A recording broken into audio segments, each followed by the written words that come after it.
नमस्कार, मैं हूं किरण। स्वागत है आपका जन संदेश टाइम्स में। इस वक्त की बड़ी खबर आ रही है लखनऊ से, जहां 97,000 डीएलएड अभ्यर्थियों ने नई भर्ती को लेकर लखनऊ के इको गार्डन में धरना प्रदर्शन शुरू कर दिया है।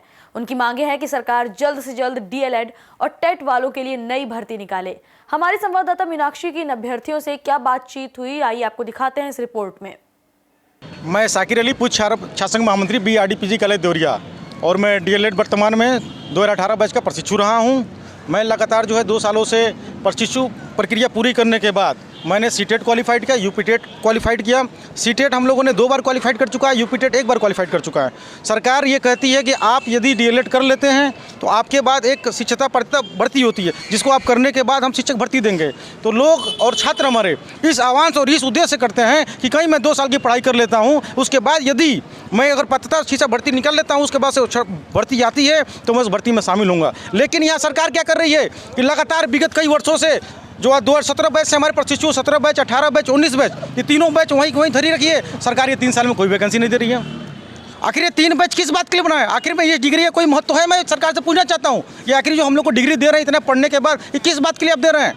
तो सरकार भाई बिल्कुल गूंगी है। आज हम लोग देवरिया के जनपद से चल के यहाँ लखनऊ पे आए हैं। तमाम हमारे नौजवान साथी जो बेरोजगार हैं, सैकड़ों की संख्या, हजारों की संख्या में रात भर ट्रेन में जग के आए हुए हैं, और यहाँ मान इको गार्डन हम लोग प्रदर्शन पे आए। सरकार नहीं सुन रही थी, हम लोगों को मजबूरन जाना पड़ा विधानसभा घेराव करने के लिए। वहाँ विधानसभा में क्या हो रहा है कि हम लोग के साथ उठा के प्रशासन लाठी मार के और वहाँ गाड़ी में भर के लिया के फिर इको गार्डन छोड़ देती है। ये सरकार की नीति है।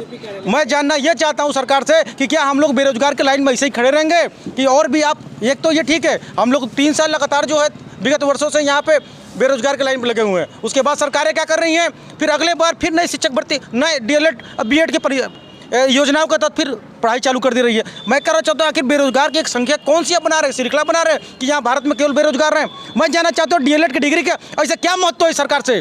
डीएलएड की डिग्री हम लोग क्या लेकर घर पे रखने के लिए प्रमाण पत्र लाए हैं या फिर आपको नौकरी देने के लिए आए हैं? वहाँ सरकारी शिक्षा व्यवस्था बिल्कुल ध्वस्त है।